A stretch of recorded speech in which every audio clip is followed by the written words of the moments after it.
1995, Larry and Sergey, they started this whole Google thing. Who has ever heard about Google? Right now I'm using Bing. Just kidding, no one uses Bing, we know. Somebody here is going, I use Bing all the time. Well, that's a life choice we need to talk about. Well, the private okay? So the point is, but you start as a carny, a DJ is one step below a carny. So you start up, if you're a really good DJ, you work your way up and you become a carny. And then from a carny, you become a speaker. And then you become a politician.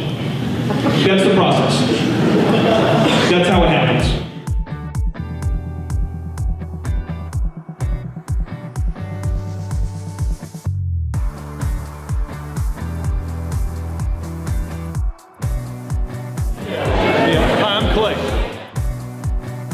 We're going to make sure that today's impact is a very powerful event for you, because we don't know how long we're going to be alive, right? We might as well live while we are alive. Does that make sense? Every entrepreneur I know views every single second as an important moment. Guess what? I'm with you. So I want you to think about it. Write down how many years you'll be alive, okay? Now go ahead and write down this number. Write down all the things that you would do if money was not a variable. If you weren't limited by money.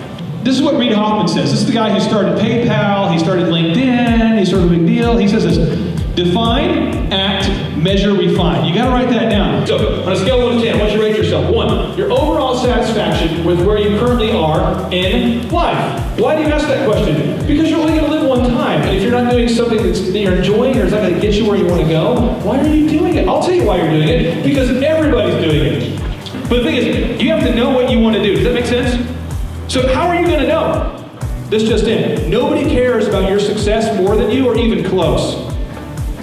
Oh, that's not very fun. Some of you have it in you right now, you know what you want to do, but then you're like going, that seems weird.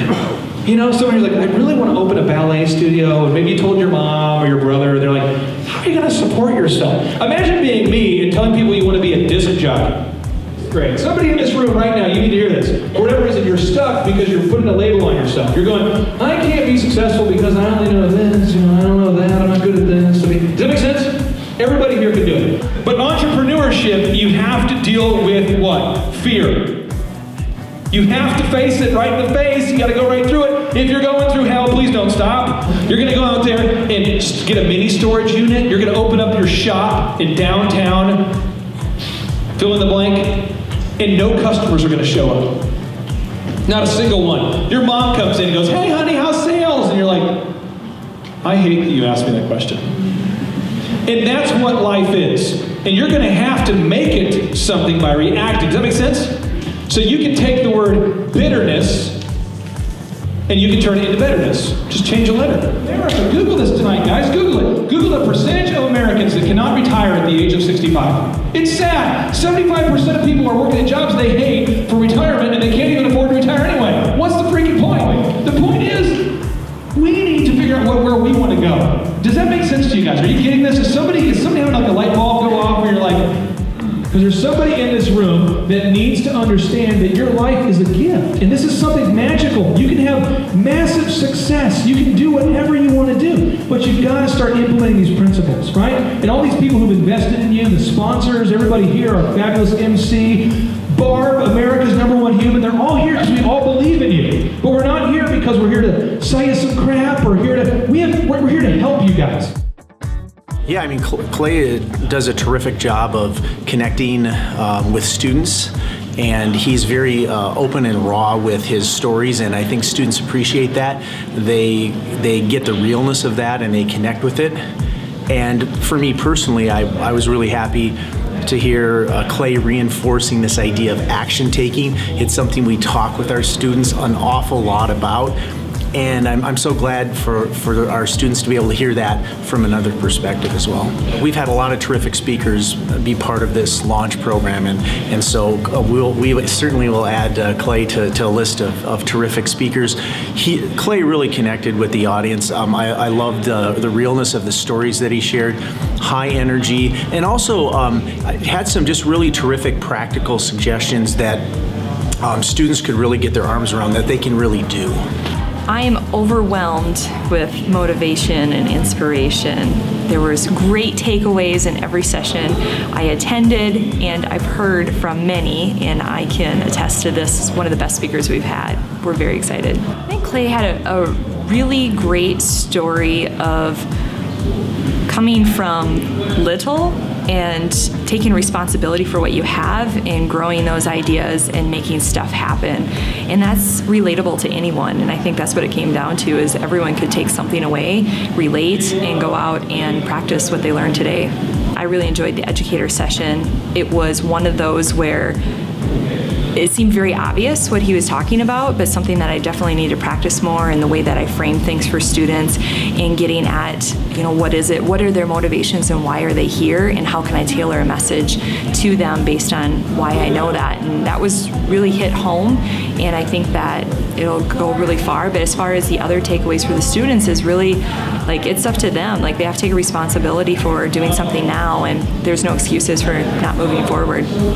He's amazing. He's very enthusiastic. He has lots of energy, and he's real with people. He's not fake. He speaks his word. All I want to do is I want to impact people's lives for the better. On the health side of things, financial side of things. This is right down my avenue, because I've always wanted to leave an impact and let people know, hey, that was the guy that that changed my life. I think that Clay brings a lot of energy into the room. I think that, initially everyone's a little bit shocked, wow, this guy's really just putting it out there, but it was energy and interest, and he kept me engaged. I didn't necessarily think about my phone or the task list that's, on my desk back at work or anything like that. I was there and present, and he kept it light and enjoyable. You could see his soul, and he was sharing with you what he really felt about how he's been successful.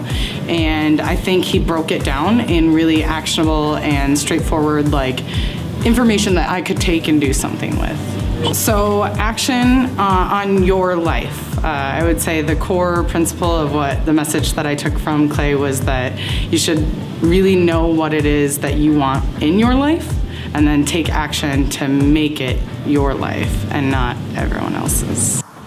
Well, my degree is music entrepreneurship, and I wasn't even supposed to be here. So how the stars aligned that I ended up working this event and had the opportunity to stay was just a big takeaway.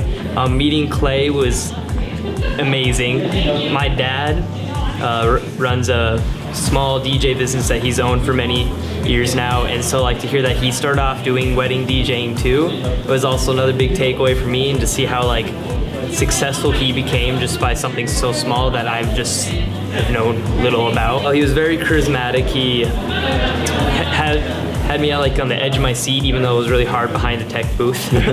He was great. He was very motivational, but he also outlined some very specific action items backed up with data to help students understand why they're here, identify what their passion is, and just identify in terms of what they want to do with their lives, find their passion. Clay was very energetic. He was very real. He was very just raw almost, that just made him so authentic and relatable to students.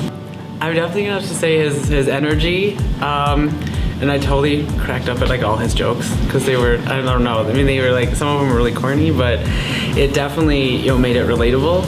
And just some of the stuff that he even joked about was questions that are had been on my mind, and something you didn't really want to ask someone, but then he joked about it and made it just relatable. And he didn't try to sugarcoat everything, and I love that he told us right up front. He's I might say something that's not politically correct or whatever. He was just real with us.